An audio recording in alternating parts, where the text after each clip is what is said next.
예, 여러분 잘 지내셨죠? 이제 완연한 봄이 온 것 같아요. 네, 벚꽃의 꽃말이 그러하다니 너무 가슴이 아프네요. 네. 그래서 제가 모르는 어떤 꽃말의 뜻이 있나 굉장히 궁금했건만, 네, 저는 이제 지금 아이가 이제 사춘기 때가 됐으니까 아마 아이가 이제 중고등학생인 어머니들은 아마 굉장히 오랜 시간 동안 벚꽃의 꽃말이 그러하지 않을까 생각이 듭니다. 어떻게 보면 가슴 아픈 일이기도 한 것 같아요. 저희 몽골에서 아주 몽골에서도 깡촌에서 사역하시던 이제 선교사님 부부가 잠깐 나오셨거든요. 그런데 그 아이들이 한국에 나온다 그러면 너무너무 좋아해요. 그럴 수밖에 없는 것이 몽골 중에서도 아주 시골 깡촌인데 거기는 물도 퍼다 날러야 되고 전기도 끊겼다 들어왔다 할 때가 있고, 그러니까 우리나라 아주 옛날 막 진짜 그런 곳이거든요. 그래서 이 아이들이 한국 나온다 그러면 막 잠도 못 자고 좋아해요. 여긴 거의 신세계거든요, 완전히. 그런데 그 아이들이 이제 저희 목사님 부부가 애들을 설득시킨 게 있대. 한국 애들은 매일 공부만 해야 돼. 매일매일 학원만 다니고 너희 같이 이렇게 놀 수가 없어. 그래서 아이들이 여기 있겠다고, 우리 몽골이 좋다고 이렇게 얘기를 했다고 얘기를 하더라고요. 그래서 네, 참 알고 보면 한국 애들이 불쌍한 아이들이에요. 너무 좋은 곳에서 건물에만 있어야 되는 불쌍한 아이들인 것 같아요. 오늘은 저희 맥과죠. 5과 6과 조금 잘 읽으셨죠? 제가 이번 교재들은 길지도 않고 그렇게 어렵지도 않기 때문에 여러분이 읽으셨다고 감안하고 제가 좀 그 주제를 가지고 좀 더 깊이 있게 얘기를 드리려고 하거든요. 그래서 꼭 책을 제가 한 6, 7년 차 되는데 이 어머니들 모임만 이렇게 인도한 지가 성김이 분들은 당연히 느끼시겠지만 이렇게 숙제가 적은 학기는 없었던 것 같아요. 이게 예전에는 정말 장난 아니었거든요. 그래서 아예 포기하신 분들도 많았는데 이번에는 하루 이틀만 시간 내시면 충분히 읽으실 수 있을 수준이니까 꼭 좀 책을 읽으시기를 부탁을 드립니다. 제가 지난주에 돕는 배필 부분을 마저 다 설명을 못하고 넘어왔는데 오늘은 돕는 배필에 대한 것과 여기 여러분이 제일 싫어하는, 특히 처음 읽으셨던 분들은 반감도 많이 드실 이 순종에 대한 부분과, 그리고 이제 잠언 31장에 나오는 정말 기도 안 막힌 여인을 하나 성경에 써놓으셔서 어쩌란 말이냐 도대체, 나더러 남편도 잘 되게 하고 아이도 잘 되게 하고 돈까지 벌란 말이냐 이런 말도 안 되는 여인이 하나 등장하는데, 오늘 그 부분에 대해서 좀 구체적으로 좀 설명을 좀 드리겠습니다. 먼저 돕는 배필에 대해서 좀 생각을 하기 전에, 여러분, 이 세상의 모든 물건이나 모든 것에는 목적이 있어요. 그냥 아무 뜻도 없이 누군가가 만든 것은 아무것도 없습니다. 예를 들면 냉장고는 차가운 물을 하여튼 여러 가지 어떤 것들을 보존하고 보관하고 또 냉동도 시키는 그런 기능을 하는데, 이 얘기를 하니까 갑자기 기억나네요. 제가 저희 시어머니 연배 되시는 분인데 지금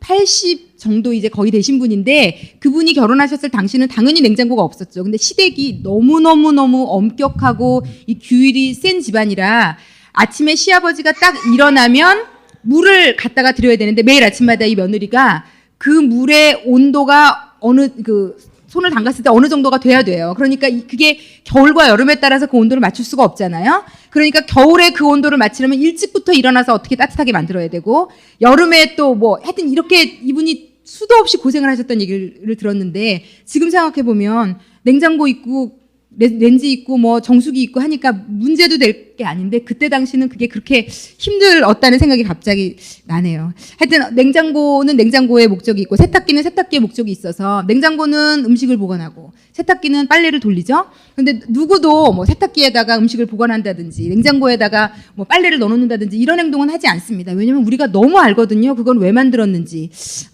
마찬가지로 제가 이런 설명을 드리는 이유는, 하나님께서 남자를 만드시고 여자를 만드셨을 때는 다 목적이 있고 뜻이 있어요. 세상에 어떤 신이 무언가를 만들 때 아무 생각도 없이 아이쿠 어쩌다 보니까 만들었네 이럴 수는 없거든요.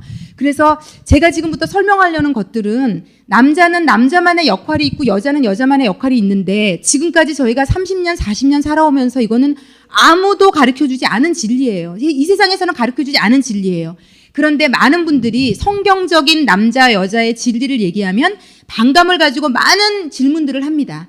그런데 저는 그렇다면 되묻고 싶습니다. 지금 이 세상이 제가 초등학교, 중학교, 고등학교 다니던 시절하고는 비교도 안 될 만큼 악하거든요. 제 중고등학교 시절에 했던 나쁜 짓과 지금 아이들이 하는 나쁜 짓은 차원 자체가 틀려요.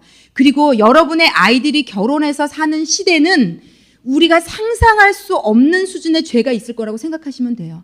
죄는 자꾸 진화합니다. 그리고 놀라울 만큼 이혼하는 부부들은 점점 더 늘어나고 있어요. 과연 그렇다면 한 번은 뇌를 가지고 머리가 있다면 한 번은 생각해 봐야 됩니다. 우리가 지금까지 남녀 평등을 주장하고 남자는 이렇고 여자는 저렇고 우리가 생각하는 대로 부부싸움하고 주장하고 잔소리하고 살았는데 그렇게 해서 내가 얻은 유익이 없다면 점점 세상은 그렇게 사는 사람들이 계속 많아질수록 더 나빠진다면 뭔가 방법적으로 잘못된 것은 아닐까요?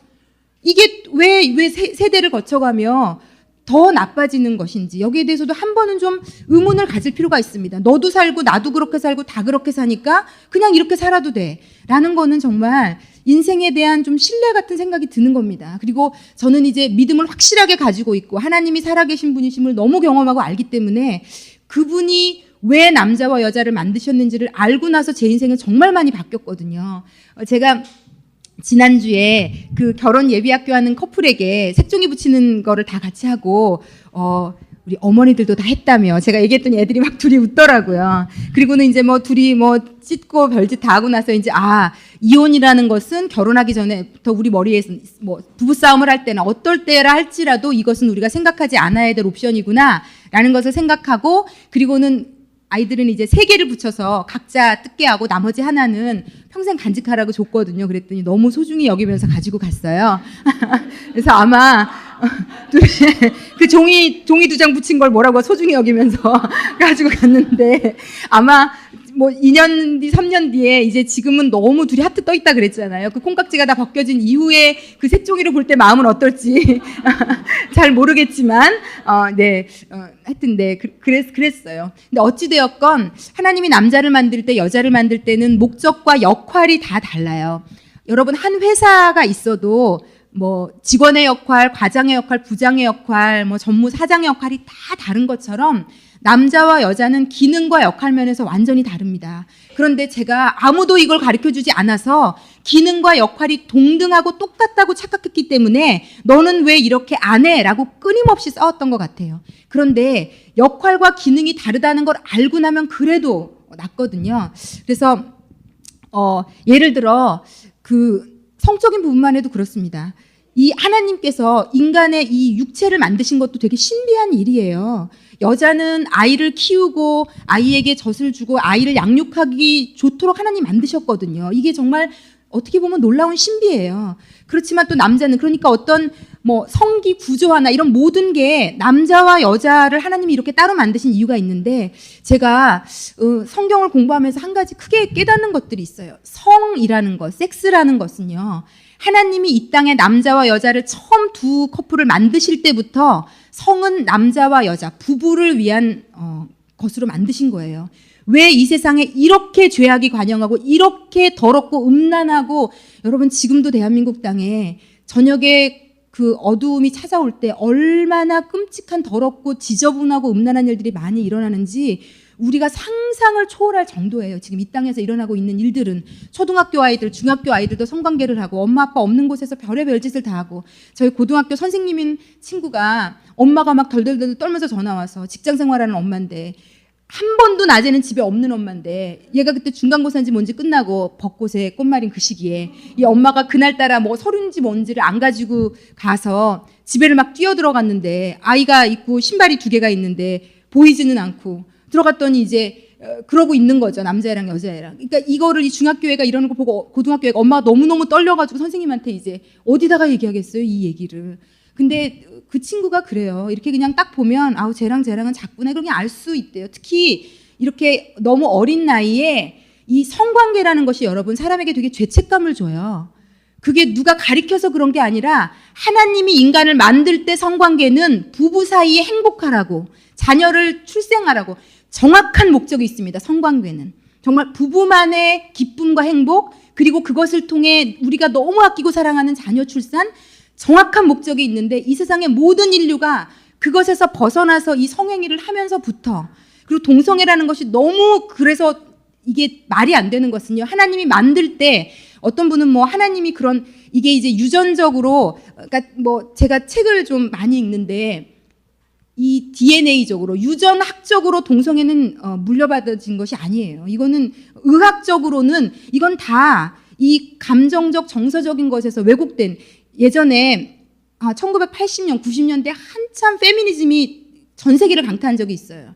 왜냐하면 항상 여자들은 억눌려 있었기 때문에 여성 인권 운동, 여성 해방 운동, 심지어는 성경에서도 여성의 평등함, 그러니까 성경에서 나오는 가부장적인 것들을 막 반대하고 이러는 운동들이 막 어마어마하게 일어났거든요.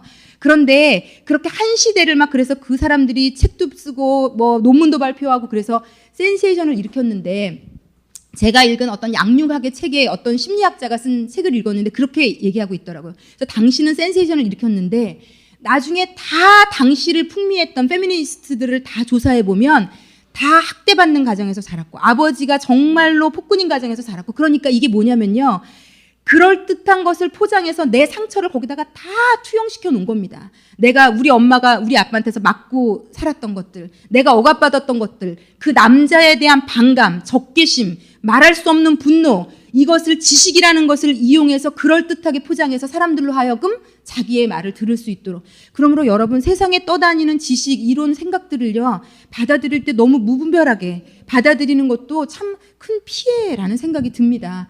어쨌든 그래서 이게 동성애 자체가 말이 안 되는 게, 하나님께서 그럼 이 어떤 그런 모든 기능 하나, 성기 하나 만드신다 목적과 이유가 있는 거거든요. 그래서 그렇지 않게 살 때 불행하고, 또 이 동성애자들 때문에 에이즈가 어마어마하게 지금 전 세계에 정말 말 못할 짓을 하고 있지 않습니까? 그리고 혼외 정사 때문에 너무나도 많은 성병들이 유행하고 있고, 정말 성이라는 것은요, 반드시 성경이 말하건대 이건 부부를 위해 주신 겁니다. 그러므로 건강하게 목적대로, 세탁기를 다른 방법으로 사용하면 애들이 들어가서 잘못하면 죽기도 하잖아요. 그건 그 목적대로 사용하지 않으면, 잘못 사용되면 큰일이 나기도 하거든요. 마찬가지입니다. 우리가 인간으로 태어나서 존엄성을 가지고 이 땅에서 보호받으며 사는 길은요, 맡겨진 기능과 역할을 제대로 알고 그대로 살아갈 때 그것이 가능합니다. 그래서 이런 부분들은 너무 중요한 일이라고 생각을 해요. 그래서 어쨌든 제가 그래서 예전엔 그런 생각을 했거든요. 뭐 결혼 전에 남자랑 여자랑 마음 맞아서 잠자는 게 뭐가 나빠. 그리고 뭐 결혼해서라도 드라마 같은 걸 보면 너무 이해되는 커플들 있지 않습니까? 그쵸, 막 감정이입되는, 그래 저런 남자를 만났으니까 저 여자는 저럴 수밖에 없는 거야. 우리가 너무 이해되면서 막 그 여자에게 공감하면서 그 몹쓸인간 그 남편을 막 마치 내 안에 있는 모든 분노를, 특히 남편과 관계에 안 좋으신 분들이 그런데 굉장히 이입 잘하세요. 그래서 뭐 만나면 어머니들이 그래서 그 불륜한 그 역할했던 탤런트 만나면 막 따귀도 때리고 머리카락도 뽑고, 이게 왜 그렇겠어요?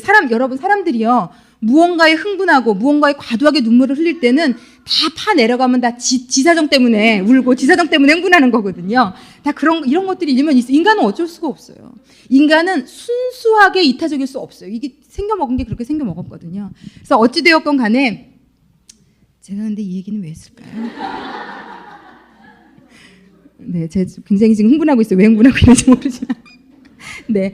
예전에는 그래서 그게 뭐 어떠냐 이렇게 생각했는데, 그렇지 않아서 이 세상이 이렇게 불행하구나. 그래서 그런 관계에서 태어난 아이들, 그러니까 태어난 아이가 있으면 이건 진짜 그 아이의 인생은 끔찍한 거죠. 아빠가 혼외 정사로 아이를 낳아서 그 아이의 인생을 누가 보상하겠어요, 정말. 그 책임은 정말 이 세상에서 할 수 있는 가장 몹쓸 짓을 부모가 한 겁니다. 아빠가 됐든 엄마가 됐든 그런 짓을 했다는 것은. 그래서 어떤 성이라는 것은 부부관계 안에서 보존될 때 가장 아름답고 가장 행복할 수 있는 거다라는 것. 제가 그래서 이거를 이 젊은 아이들에게 가르쳐요. 정말 이건 너무 필요하고, 제가 우리 중고등부 전도사님한테도 애들한테 가르치라 그러거든요. 아이들이 너무 요즘은 인터넷이나 이런 데서 야동 같은 게 뭐, 요즘 핸드폰이 여러분 초등학교 되면 다 본다고 생각하시면 돼요. 이건 뭐 안 볼 수가 없어요. 내가 내 애를 핸드폰을 뺏는다고 내 아이의 친구 것까지 뺏을 수 없잖아요, 여러분. 네. 어쩔 수 없어요, 이거는. 그래서 아이들에게 바른 성에 대한 개념을 일찍부터 좀 가르치셔야 돼요. 그게 얼마나 이 아이의 인생의 족쇄가 될 수 있는지. 그건 그냥 장난처럼 장난감처럼 실험해보고 애들이 궁금하대요. 너무 보니까 이게 실제 느낌은 어떨까 막 이런, 그러니까 뭐 사람이 사랑해서 누구를 애틋해서가 아니라 이건 완전히 그것도 없는 그 동물이랑 똑같은 거죠. 그 나이에 성관계를 하는 건요 동물이랑 하나도 다르지 않아요. 제가 정말 몽골 시골에 제가 선교를 가보면 그 물도 잘 안 나온다는 정말 개떼들이 많거든요. 여기는요. 개를 정말 키우는데 개떼들이 많은데 정말 제가 여름에 갈 때마다 못 볼 거를 보는 게 여름만 되면 이 개들이 그때인 거예요. 그래가지고 우리 목사님 그 교회에 있는 그 사택에 여자 강아지들을 그래서 다 싫어한대요. 그래서 다 남자 개만 키운대요. 왜냐면 여러 가지 복잡한 사정이 많고 애를 계속 나만 먹이고 키울 수도 없으니까. 유일하게 몇 안 되는 여자 개가 있으니까 정말 남자 개들이요 줄을 서요. 정말 그 못 볼 꼴을 그 중고등학교 애들 거기 예수님 전하고 캠프하고 있는데 밖에만 나가면 정말 못 볼 꼴을 그렇게 다행히 작년에는 좀 덜 봤네요. 재작년에 정말 히트였어요. 그래서 저희 선교사님 부인이 정말 정말 아무리 개지만 더러워서 못 봐주겠다고 오늘은 이게 내일은 저게 정말 너무 괴롭다고. 그 사람이 가진 양심이 그게 더러워 보이잖아요, 진짜. 근데 그거랑 하나 다르지 않아요. 이 아이들의 어떤 그런 성욕이나 욕정. 그래서 되게 아이들에게 부모가 지금은 가르쳐야 될 게 많아졌어요, 시대가. 예전에는 누구도 그렇지 않았기 때문에 우리가 안 가르쳐도 됐거든요. 우리 때만 해도 저는 그런 건 상상조차도 못했던 일인 것 같아요, 어쨌든. 근데 제 친구들 중학교 때 지금 저는 할머니가 기도를 또 많이 하셨고 제가 지금 돌아보니 중고등학교 때 보호를 많이 받았더라고요. 제 친구들은 다 모여서 그때 PBK치나 소피만에서 유행했잖아요. 그때 몰래 엄마 아빠 없는 집에서 그거 보며. 그런데 그 수위가 지금 수준에 생각하면 그렇게 대단하지 않았어도 몰래 그거 빌려다 보고 이랬던 시대가 있는 것 같은데 지금은 이제 그 수위가 너무 넘어서서 부모님들이 가르쳐야 되는 시기가 왔다고 생각합니다. 제가 이걸 이렇게 길게 얘기할 얘기는 아니었는데 어쨌든 지금 길게 얘기를 했네요. 그래서 어쨌든 남자와 여자는 이렇게 살 때 행복하다, 이렇게 살 때 가장 좋다라는 그런 역할과 기능의 차이가 있습니다. 하나님께서 남자를 먼저 만드시고 그 다음에 여자를 만드셨거든요. 그러면서 하나님께서 성경에 뭐라고 얘기하는가 하면 남자를 먼저 만들어 놓으시고 나서 남자가 혼자 있는 것이 하나님 보기에 좋아 보이지 않으셨어요. 이게 완벽해 보이지 않으셨어요. 그래서 남자가 혼자 지내는 것이 좋지 않아서 여자를 만드셨다고 성경은 얘기를 합니다. 그래서 남자와 여자를 하나 되어서 잘 지내라고 만드셨는데 여자를 만드셨을 때 성경에는 돕는 배필이라는 성경에만 나오는 단어를 씁니다. 근데 이 돕는 배필이 영어로 하면은 의미가 이해하기 쉬운데 헬퍼라는 뜻입니다. 헬퍼.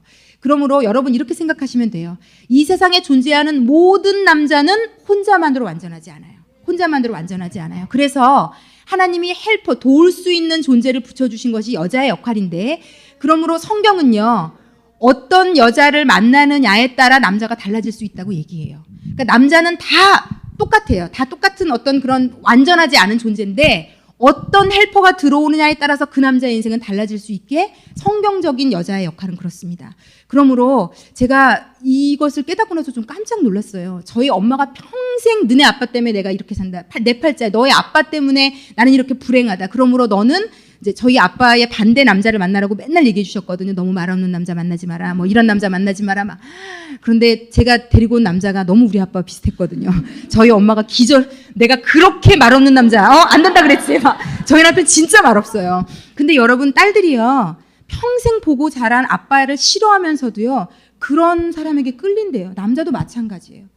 저 그런 거 많이 봤거든요. 너무너무 엄마 별로 안 좋아하는데 그런 엄마 같은 스타일의 여자를 고르더라고요. 그게 끌림이 있나 봐요. 자석같이. 평생 보고 듣고 자란 어떤 묘한 그런 게 있는지 안 그런 분들도 있지만 전반적으로는 그러하다고 심리학자들도 얘기를 하니까 맞지 않을까 싶어요. 저도 지금 생각해보면 너무 비슷한. 근데 성격적으로는 좀 저희 남편은 온순해요. 그래서 저희 아버지는 자수성가하고 악착 같고 그래서 분노도 많고 다혈질이고 좀 그런데 저희 남편은 그렇지는 않아서 참 감사하거든요. 근데 어찌되었건 반대의 남자를 만나서 저희 엄마가 맨날 그렇게 얘기를 하셨는데 지금 제가 생각해 보면 저희 어머니가 조금 더 좋은 여자일 수 있었다면 저희 아버지와 가정은 달라졌을 거라는 생각을 해요. 이제는. 그러므로 저는요, 여자의 역할과 남자의 역할이 있고 그 역할이 잘 돌아가면 가정은 완전 달라집니다. 그래서 왜 우리가 이러죠. 왜 나만 이렇게 해야 돼? 그게 그렇게 따지시면 안 되고요. 역할이 나눠져 있어요. 남자는 가정을 돌보고, 물론 성경이 말하는 남자의 역할이 분명히 있습니다. 아내를 사랑하고 아내를 위해서 희생하고, 그게 남자의 역할이라고 성경이 얘기하고, 그리고 어떤 그런 가정을 책임지고 든든한 울타리가 되어줘야 되는 것이 남자입니다. 그런데 성경은요, 어떻게 얘기하냐면, 성경을 볼 때 우리가 내가 해야 되는 역할에만 집중하라고 하나님 말씀하세요. 왜냐하면 내가 남편을 바꿀 수 없거든요. 지금까지 뭐 10년, 15년 살면서 제가 잔소리로 남편한테 끊임없이 얘기해서 고친 것은 단 한 가지도 없어요. 저희 남편도 고집은 되게 세거든요. 제가 이러란다고 저러란다고 그 말을 들을 사람이 아니거든요. 그러니까 그거 하나를, 내 잔소리, 내가 소리 지르고 뭐 여러 가지 방법을 써도 안 되는 것을 내가 그걸 고쳐보겠나라고 애를 쓰는데 에너지를 쏟지 말고 내가 해야 될 일을 집중하면 가정이 변하더라고요. 이게 하나님의 논리입니다. 원리입니다. 그래서 이것을 따지시기 전에 한 번만 실천해 보시면 가정이 변화되는 것을 경험하실 수 있다라는 생각이 듭니다. 그래서 어찌되었건 도와주는 사람이 누군가에 따라서 그 가정은 달라질 수 있게 만드신 것이 하나님이 만드신 그 섭리고요. 그래서 여러분 103페이지 한번 펴보시겠습니까?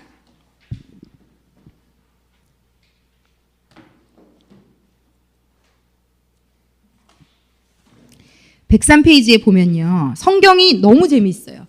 특히 교회 다니시는 분들은, 저도 이걸 처음 들을 때 충격적으로 들었는데, 잠언을 보면은요, 아들에게 교훈을 하는 게 되게 많아요. 그런데 그 아들에게 아버지가 주는 교훈 중에 최고로 많은 게, 아들아, 여자를 잘 만나야 된다. 여자를 조심해야 된다. 왜냐하면 그 아들의 인생이 어떤 여자를 만나느냐에 따라서 뒤흉박 신세가 될 수도 있고 정말로 높여질 수도 있다는 걸 그 3000년 전에 그 남자 아버지가 알았던 겁니다. 그래서 잠언에는요, 여자들더러 남자를 조심하라는 얘기는 하나도 나오지 않아요.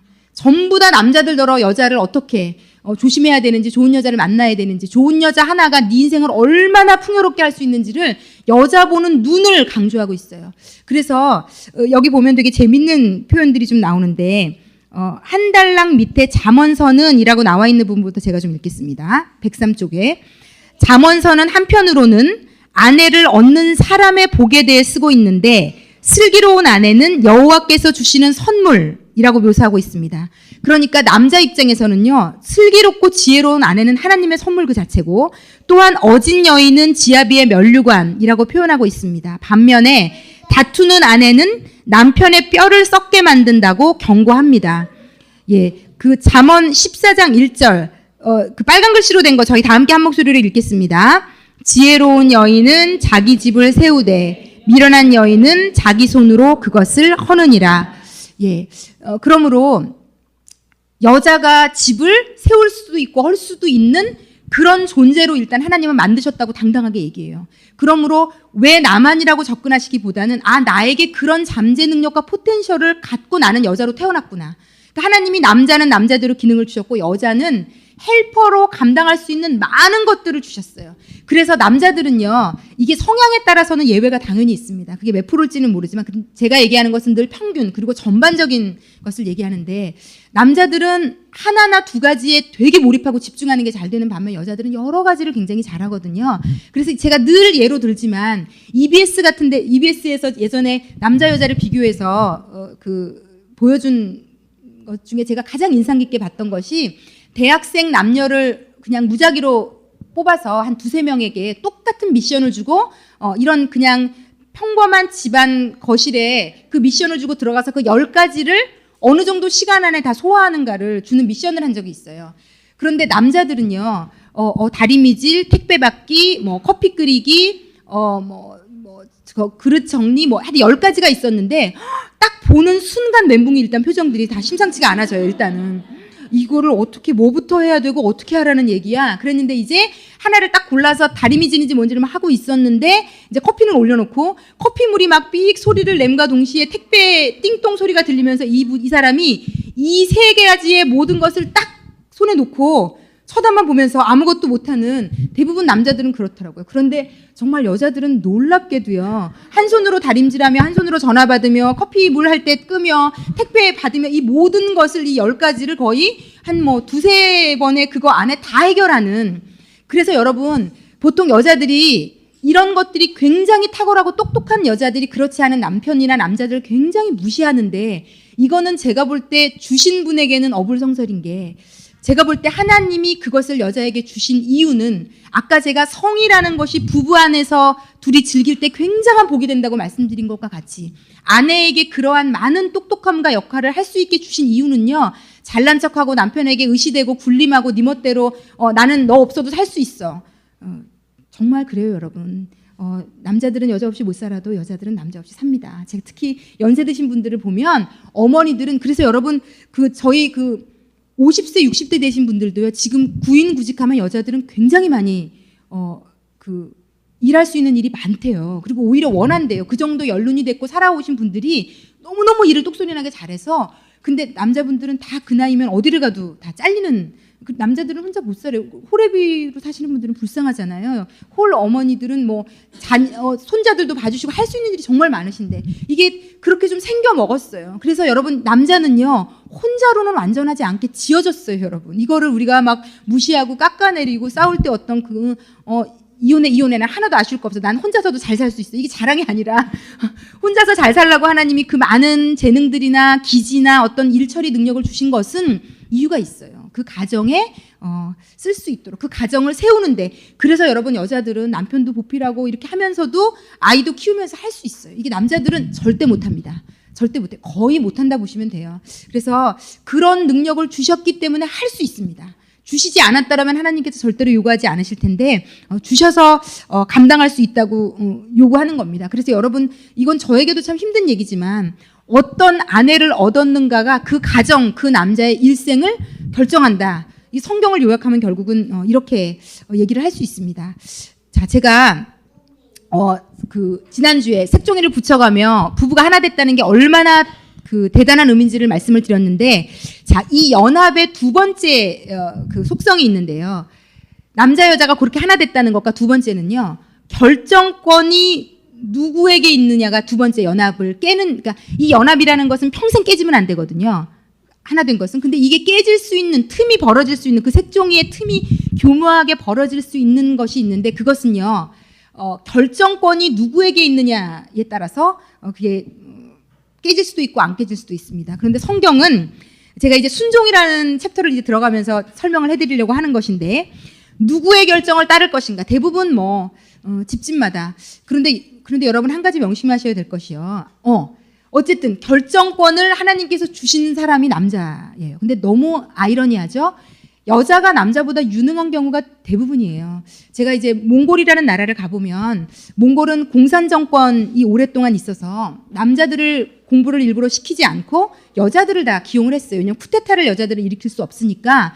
그런데 여러분, 여자들이요, 굉장히 일처리 능력부터 모든 게 훨씬 월등해요. 지금 대한민국 땅도 예전에 저 때만 해도요, 아무리 여자 제 또래 친구들이 날고 겨도 서울대 연고대는 남자들이 당연히 더 많이 갔고요.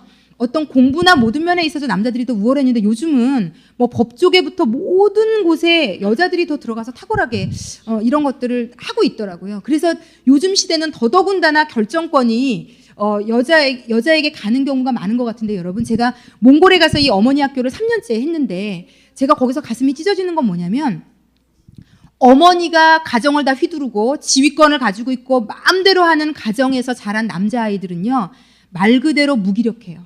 굉장히 무기력합니다. 엄마가 아빠에게 소리 지르고 짜증내고 화내고 아빠를 막 짓밟고 아빠 욕을 하고, 그런 곳에서 자라난 딸들은요, 10중 8구 결혼해서 남편을 무조건 누르는 쪽으로만 살려고 하고요. 그리고 그런 가정에서 자라는 남자들은 대부분 무기력해요. 제가 이거를 약간 임상적으로도 경험하는 게 뭐냐면요, 제가 이 어머니 학교를 7, 8년 하면서 많은 분들이 저한테 찾아와서 얘기를 하는데, 그 중에서요, 우리 남편이 이상하게 돈도 안 벌려고 그래요. 우리 남편이 아무것도 결정은 안 하려고 그래요. 우리 남편이 이렇게 남자 역할을 안 해요 하는 모든 분들의 공통점을 모아보면 다 어머니들이 집안을 다 장악하고 경제권부터 모든 걸 갖고 있는 분들에서 자란 아들들이 결혼해서 아무것도 안 하려고 합니다. 여러분, 정말 너무 끔찍한 일이에요, 제가 볼 때는.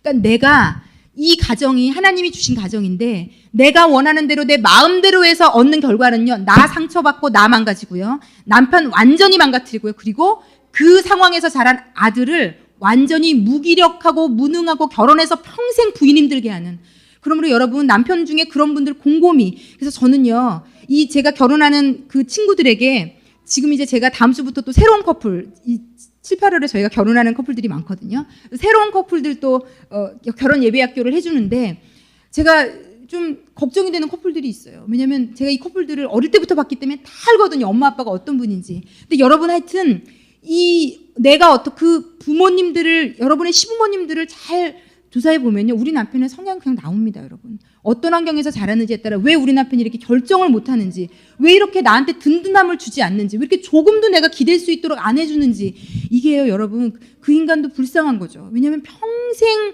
그렇게 자라서 그렇게 할 수밖에 없는, 위축돼 있고 주눅 들어 있고 늘 그렇게 돼 있는, 제가 이것의 결정적인 예를 하나, 제가 뭐 지금까지 많은 예들이 있었는데 좀 극단적인 예를 하나 경험한 것이, 이 어머니 학교 나왔던 분들 중에 그 너무, 그러니까 뭐 의사, 남편이 직업이 의사인가, 하여튼 대치동에서 아이들도 공부도 잘하고 정말 딱 보면 남들이 보기에 너무 부러운 가정이에요. 뭐 하나 남 부러울 것이 없고 물질적인 것이나 사회적인 스테이터스나 모든 게 다 최상인 분인데, 그리고 남편이 아내한테도 정말 잘해주던 집이에요. 그런데 어떤 일이 일어났는가? 아이들이 중고등학교를 다니고 있고 사춘기인데 갑자기 어느 날 남편이 선언을 한 겁니다. 이혼해달라고. 그러니까 너무 모든 사람들이 다 부러워하던 그런 가정인데 왜 이런 일이 일어났나? 그리고 아이는 끊임없이 남편이 이혼을 요구하고, 알고 봤더니 남편이 술집에 있는 여자에게 완전히 푹 빠졌는데 헤어나오지를 못하는 거예요. 그런데 그럴 만한, 뭐 누가 봐도 그럴 만한 상황들이 아니거든요.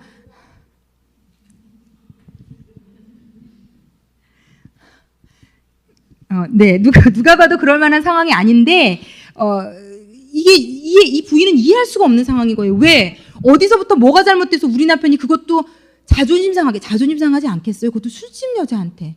보니까 정말 별것도 아닌 그 여자에게 폭 빠져서 애들도 그렇게 다 자란 이런, 대한민국 땅에 정말 멀쩡한 가장이, 이혼을 요구하는, 아무것도 요구하지 않겠다고, 이혼만 해달라고, 뭐 거의 빌다시피. 그래서 이 여자분이 이제 저한테, 뭐 저랑 뭐 그 친구분이랑 해서 제가 얘기를 들으니까 제가 종합적으로 알게 된 것은, 이 남편이, 어머님이 모든 것을 자기 마음대로 하는 강한 분이었던 거예요. 그러니까 이 남편도 희한하죠. 그러면은 좀 순종적인 여자를 골랐어야 말이 맞는데 이게 너무 아이러니하다는 거죠. 이 남편이 고른 여자가 하필이면 자기 어머니랑 좀 비슷한, 그러니까 이 부인이 모든 걸 결정합니다. 이 집은 모든 걸 결정하고 모든 걸 선택하고, 남편은 부인이 선택하고 결정한 모든 것을 그냥 따르는. 그런데 이 지금까지는, 그러니까 남편이 그냥 아내가 하자는 대로 하면서 살아서 문제가 없었던 거예요. 그런데 여러분, 남자는 제가 그 여자가 좀 지혜로우면 가정이 살 수도 있고 무너질 수도 있다는 게 맞다고 생각하는 게요. 하여튼 이 책을 좀, 남자에 대해서 이해하고 싶으신 분들은 좀 사실 읽으셨으면 좋겠어요. 이 책이 여자들만 위하여라는 책인데, 이 책이 우리는 한 번도 알 수 없는, 여자랑 남자는 심리학적으로부터 달라요. 너무 달라서 내가 생각하는 틀로 남자와 싸우면 우리는 해결일 점이 없어요. 합일점이 없어요. 그래서 남자들이라는 존재가 어떤 심리를 가지고 어떤 생각을 가진 존재들인지에 대해서 아주 자세히 구체적으로 나와 있는 책이거든요. 그런데 어찌되었건 여러분, 여자는 사랑이 가장 중요하지만 남자는 인정과 존중이 가장 중요한 존재예요. 그래서 남자는요, 인정받고 존중받는다고 느끼면 그게 뭐 일자무식의 보스라도 왜 목숨도 걸잖아요. 남자들은 그래요. 나를 인정해주고 존중해주는 사람에게 모든 걸 다 꺼내놓을, 남자들 되게 단순해요. 아시죠? 되게 단순한 거. 그래서 아들 둘인 집은 아들을 내가 셋을 키운다 막 이런 얘기 하시잖아요. 남자들은 되게 단순해요. 단순하기 때문에 이 하나님이 헬퍼는 되게 단순하지 않도록 저희를 헬퍼로 만드신 겁니다. 저희는 이것저것 따지기도 하고 생각하기도 하고. 그래서 남자들은요, 여자의 영향을 지대하게 받아요. 엄마의 영향, 아내의 영향. 어마어마하게 받아요.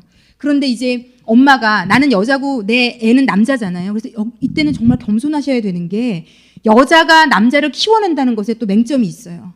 그래서 대한민국 땅에 많이 잘못된 아이들의 문제의 거의 99%가 엄마 때문이거든요. 여자 때문이거든요. 그래서 이 여자가 남자를 배워야 됩니다. 그래서 제가 예전에는 내 아들을 남자로 키우기, 이런 책들을 막 읽는 이유가, 저는 여자기 때문에요. 남자의 심리를 몰라요. 남자는 어떻게 키워야 건강하고 아름답게 자기의 이 꿈과 재능을 펼칠 수 있는 게 키우는 건지를 몰라요. 저는 여자니까.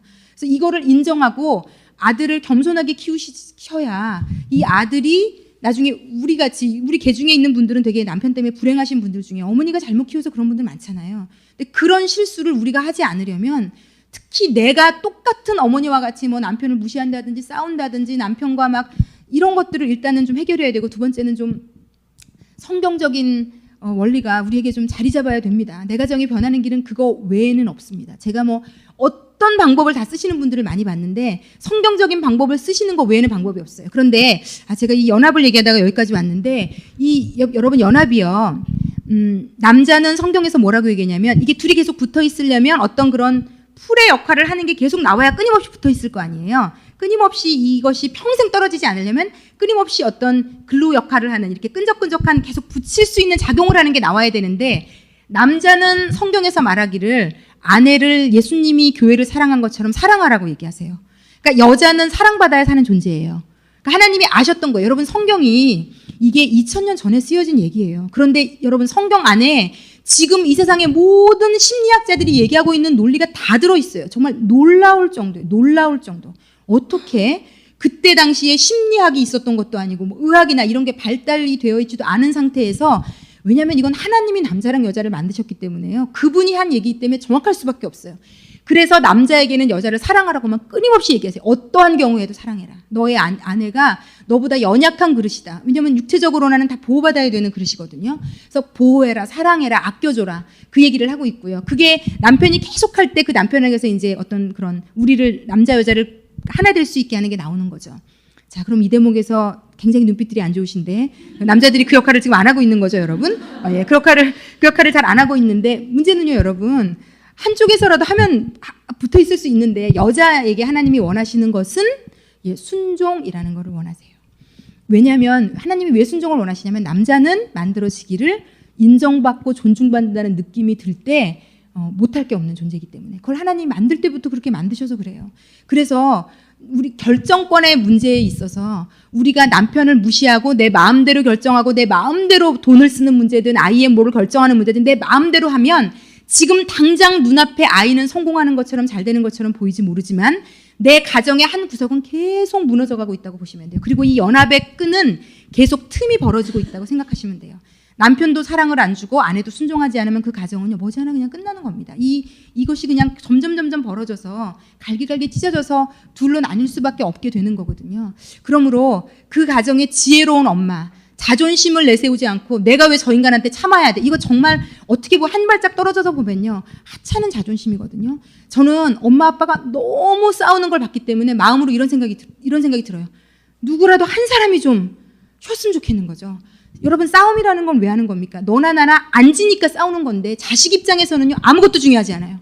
무슨 이유 때문에 왜 저렇게 박터지게 소리를 지르며 싸우는지 정말 중요하지 않고요. 누구라도 한 사람 그걸 끊을 수 있어서 조용해졌으면 엄마 아빠가 싸우지 않는 모습을 봤으면 이게 소원이거든요.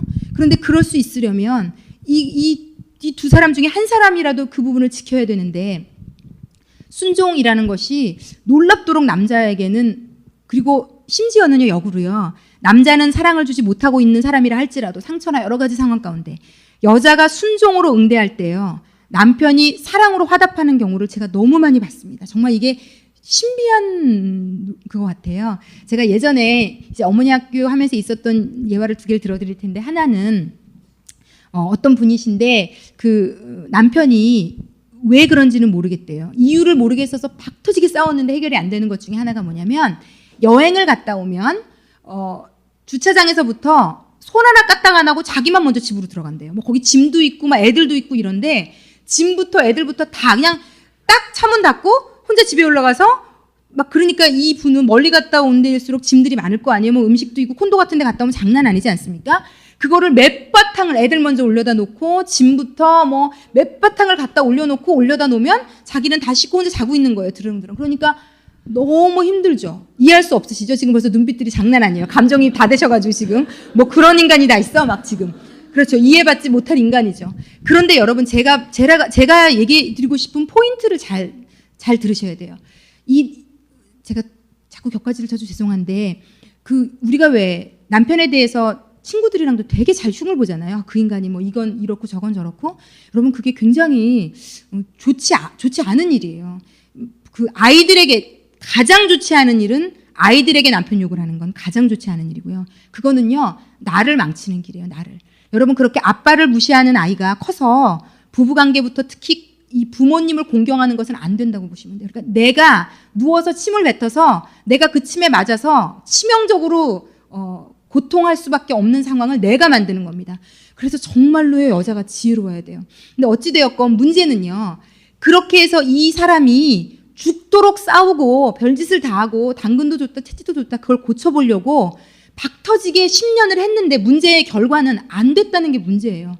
자, 그럼 어떡하냐? 이혼합니까 그러면? 그 여행 갈 때마다 지금 어떻게 해야 돼요 이건 도대체? 어떻게 해야 돼요?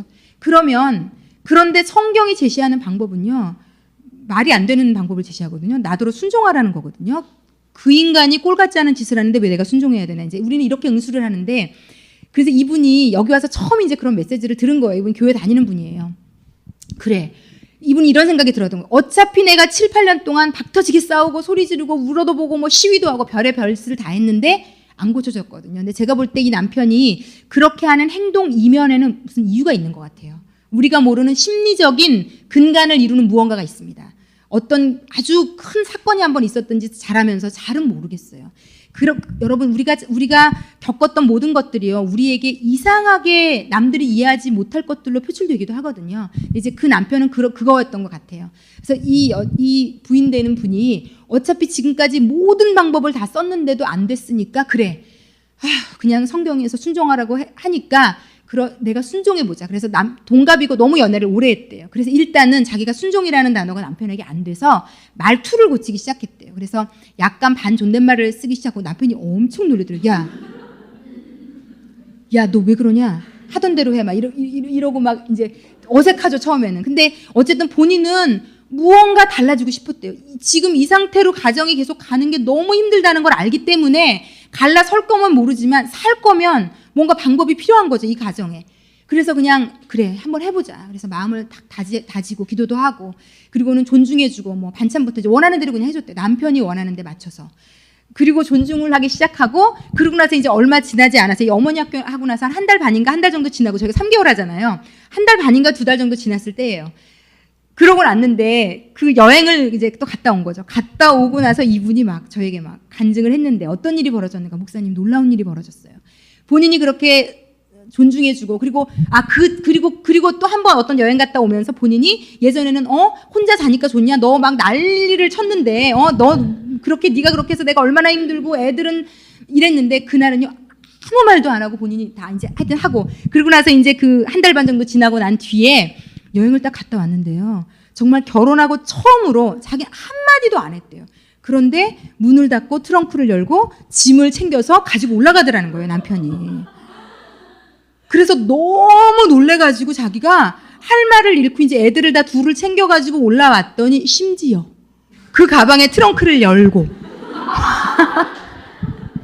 그것들을 정리해서 넣는 이런 엽기적인 아주 정말 신비한 일이 그 가정에 일어났다며, 이 신기함을 이분이 너무 놀라운 것은요, 자기가 지금까지 이걸 고쳐보려고 안 써본 방법이 없다는 거죠.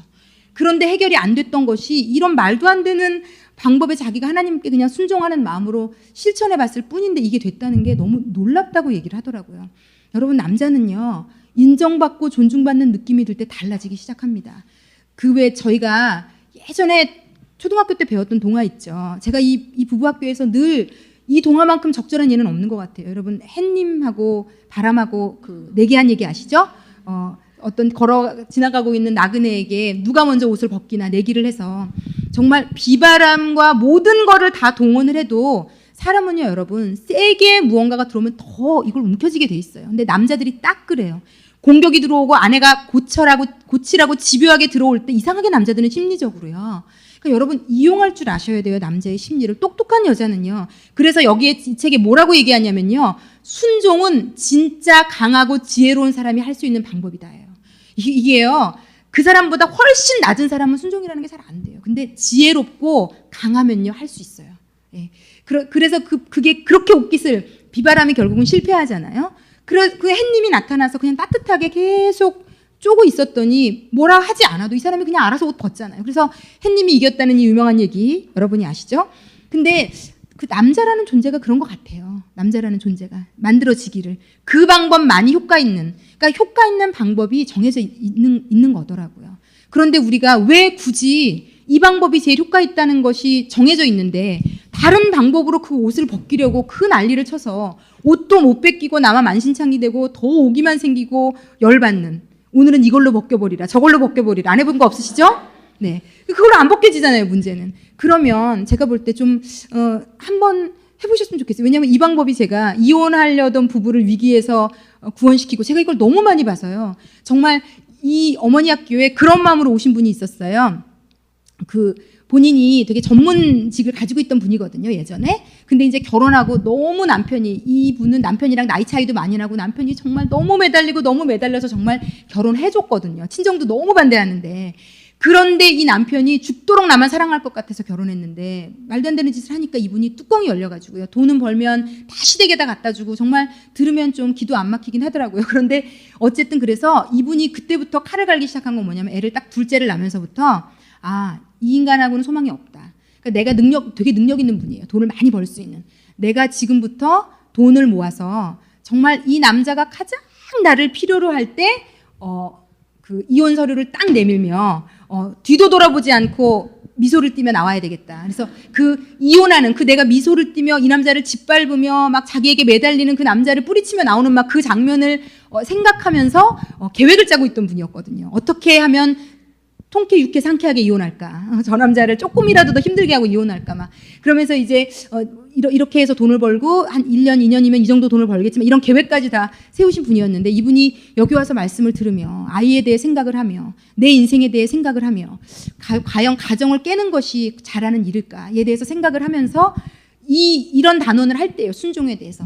그래, 그냥 한번 실천해보자, 그냥 한번 해보자, 어차피 내가 끝내려고까지 다 생각했으니까. 그런데 그렇게 실천하시고 이분이 거의 남편과 부둥켜 안고 울며 하여튼 이혼하기로 한 것이 철회되는, 뭐 이런 간증들이 제가 너무 많았어요. 근데 그런 간증들을 하시는 분들을 보면 실천해 보셨더라고요. 집에 가서 하나님을 믿고, 그래도 하나님이 하라고 하니까 내가 그냥 한번 해보자 라는 생각으로 했던 것 같아요.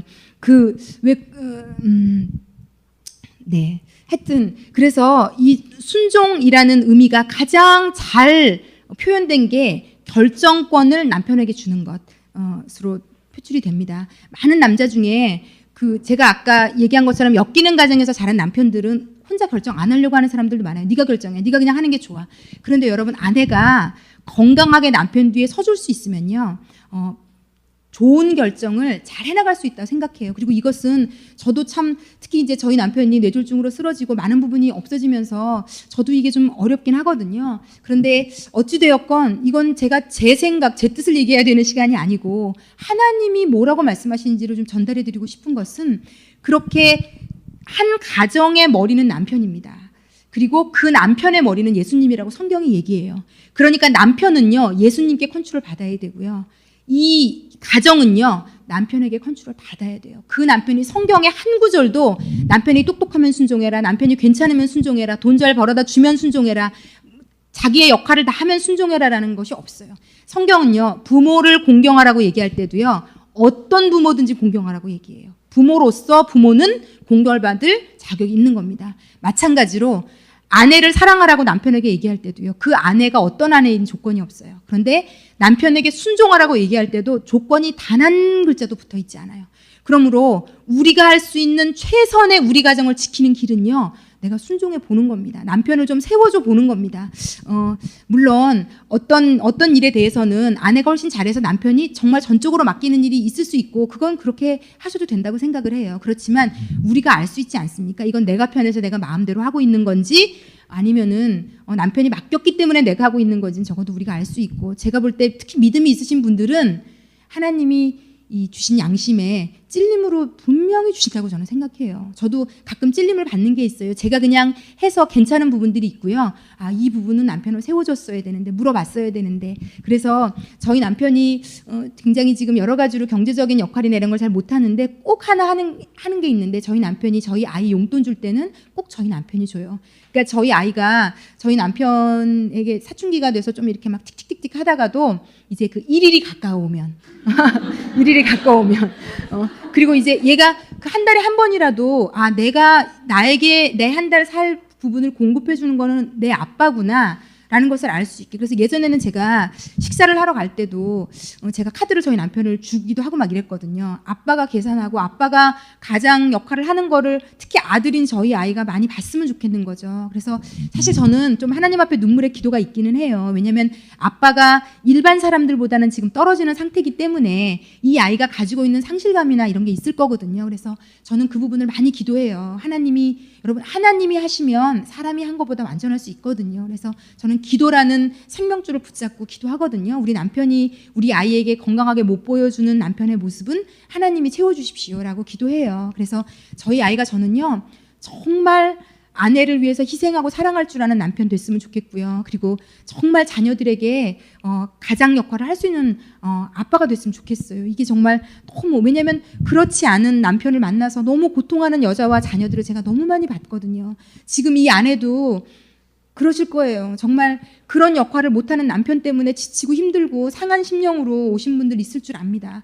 그런데 제가 지금 해드릴 수 있는 위로는요, 여러분이 여러분의 역할을 감당할 때 아마 그 남편이 여러분에게 줘야 될 사랑을 불일 듯 그 사랑을 깨워주시는 역할을 하나님이 하실 겁니다. 저는 반드시 그러하다고 생각해요. 그래서 윽박지르고 싸우고 지금까지 해보셨잖아요. 그래서 안 되셨다면 새로운 방법, 성경이 제시하는 방법, 정말 하고 싶지는 않은 방법이지만 이 방법을 실천해 보실 때 놀라운 일이 있을 거라고 생각해요. 그리고 여러분들 그 남편 중에 아까 그 짐 손 하나 까딱 안 하는 남편처럼 유달리 어떤 부분에 진짜 말도 안 돼라는 행동을 한다면 10중 8구 100%예요. 뭐가 있다는 게.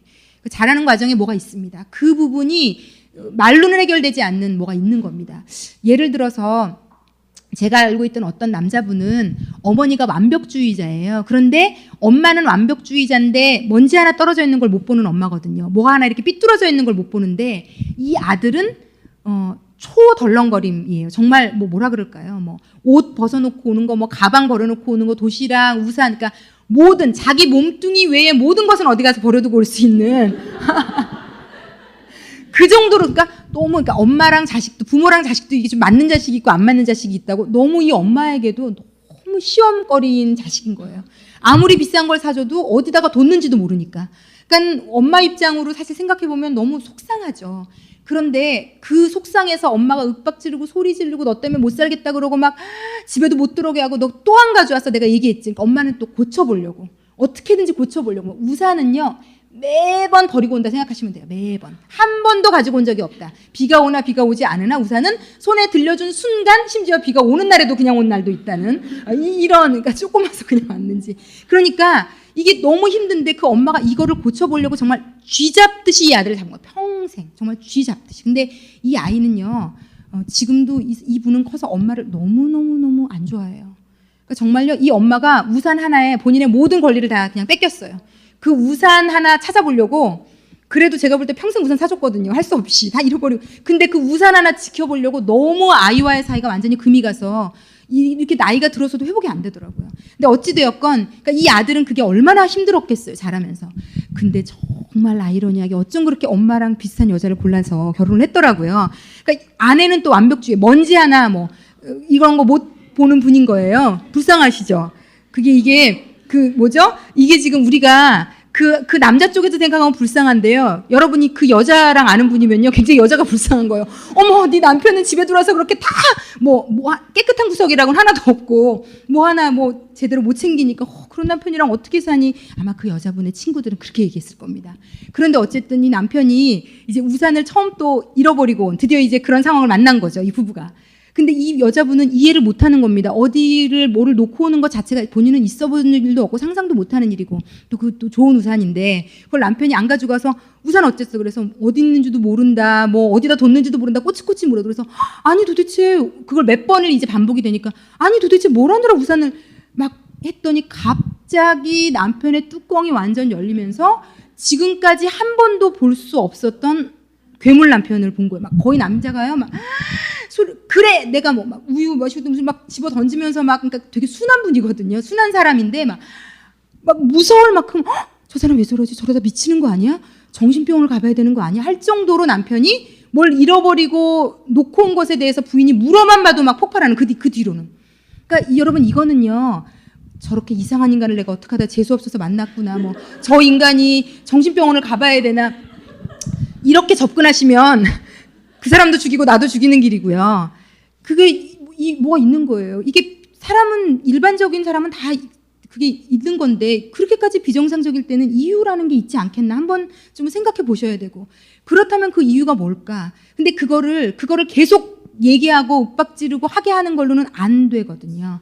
그러니까 오히려 그것을 직접적으로 다루지 않고 그냥 오히려 모르겠어요. 하여튼 방법적인 것들을 우리가 다른 것들을 생각해 봐서 남편도 그것으로부터 오히려 해방되고 좋아질 수 있고 나도 편안해질 수 있는 서로 상생하는 길을 찾는 것이 우리가 해야 되는 일이 아닌가. 그런데 어쨌든 성경이 말하는 상생하는 길은 여자에게 하는 것은 순종이라는 생각이 듭니다. 그러면서 제가 든 생각인데요. 저희 남편하고 기를 쓰고 싸워서 내가 원하는 대로 남편을 어떻게 좀 해보려고 그랬던 시절보다 사실은 지금 저희 남편이 부족해졌어도 저는 지금이 되게 편안해요. 여자는요, 여러분, 하나님이 또 만드실 때요, 좋은 남자의 울타리로 보호받으며 사는 게 행복하게 지어졌어요. 그래서 여자는요, 사실 아무리 센 여자도요, 그 여자의 밑바닥을 들어가 보면요, 나도 보호받고 싶다 이런 마음이 있어요. 정말 악착 같고 막 진짜 뭐 욕쟁이 막 진짜 막 애 키우고 막 남편한테 소리 지르고 막 이렇게 산 여자도 그 여자의 내면에 들어가면 나도 누군가 나를 보호해주고 사랑해주는 사람이랑 살고 싶어요. 그런데 우리가 다 그런 남자, 그렇게 해주는 남자랑 못 만났을 것이 대부분이거든요. 그렇다면 이 남자로 하여금 그 사랑을 올라오게 할 수 있는 유일한 방법은 어떤 순종이라는 것을 통해서 그렇게 할 수 있다라는 것이 성경이 말하고 있는 바입니다. 그래서 좀 제가 오늘 이 부분에 대해서 사실은 제가 어머니 학교 하면서 제일 전하기 어려운 과가 이 순종이라는 과예요. 왜냐하면 제가 어떤 분들은 너무 알거든요. 남편에게 학대도 받는 분부터 너무 피해자인 분들을 알아요. 그런데 그런 분에게 그런 남편에게 물론 여러분 여기 잘 읽으시면 나오지만 뭐 남편이 때린다든지 뭐 어쨌든 그럼에도 불구하고 하나님은 그래도 네가 참아라 그 집 귀신이 돼야 된다 뭐 이런 차원은 아니에요. 그런 것들로부터는 보호받을 수 당연히 있어야 되지만 우리가 대부분 겪는 것들은 감정적인 것들이거든요. 감정적인 것들 내가 원하는 대로 안 해주고 지 멋대로 하고 어떤 이런 것들은요 우리의 순종으로 충분히 해결될 수 있는 문제입니다. 물론 뭐 사람에 따라서는 시간이 얼마나 걸리고 이런 부분도 다 다르겠지만 그래서 여러분 이번 주에 좀 실천 제목을 좀 드리겠는데요. 94쪽 먼저 좀 보겠습니다. 94쪽 보고 제가 실천 제목 드리고 마치도록 하겠습니다. 94쪽에 보면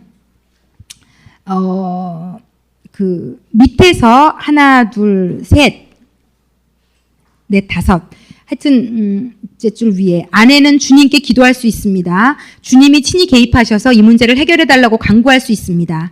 아내가 남편을 바꾸는 것보다 하나님이 남편을 바꾸시는 것이 더 완전합니다. 아내가 환경을 바꾸는 것보다 하나님께서 환경을 다스리시는 것이 더 안전합니다.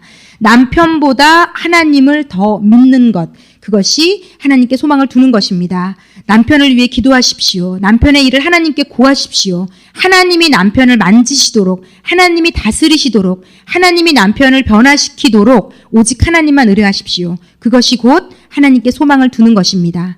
단지 우리가 해야 할 일은 순종하는 태도를 보이는 것입니다. 내가 하나님께 기도하며 순종하면 하나님은 친히 역사하십니다.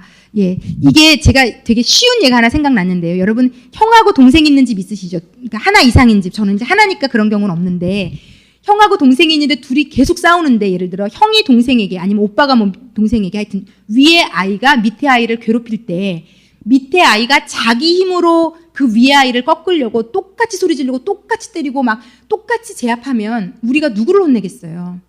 동생에게 뭐라고 하거든요. 물론 형이 원인을 제공한 건 잘못이지만 그렇다고 동생이 그걸 이겨보려고 자기의 모든 방법과 수단을 동원해서 똑같이 갚아주고 누르려고 하면 우리는 그거를 말리게 되어 있고 우리가 볼 때 안타까운 거는 차라리 동생이 형이 위의 아이가 어떤 잘못을 할 때 엄마에게 도움을 구하면 엄마는 지혜롭게 해결해 줄 수 있잖아요. 형을 위의 아이를 따로 데리고 가서 엄마는 네가 그렇게 하는 걸 원치 않는다든지 어떤 규칙을 정해준다든지 벌칙을 정해준다든지 해서 그 아이가 동생에게 그렇게 못하도록 어떤 확실한 방법을 줄 수 있는 것처럼 우리가 내 남편을 내 힘으로 바꾸려고 하면요. 하나님은 아무 일도 못하세요. 내 힘으로 바꾸려고 하면 그래서 막 난도질하고 난리치고 싸우고 원인 제공은 남편이 했더라도 우리가 두 아이를 보고 하는 것과 똑같이 하나님은 저에게도 뭐라고 하세요. 그렇다고 왜 너는 꼭 그렇게 했어야 됐니? 우리가 싸울 때 그렇게 하지 않습니까? 아니 형이 아무리 위에가 아무리 그렇게 했다고 네가 그렇게 하면 돼?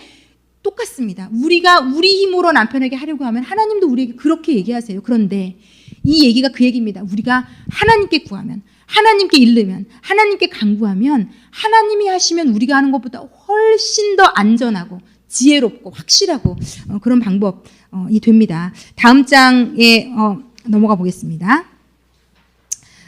바로 96쪽에 보면 순종하는 가정 이렇게 되어 있습니다. 이것은 예수 믿는 분들 잘 좀 저에게도 마찬가지고 셋째 줄 밑에 이렇게 되어 있습니다.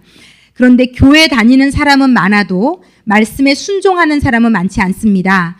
당신의 가정이 복받기를 원한다면 순종하는 가정이 되어야 합니다.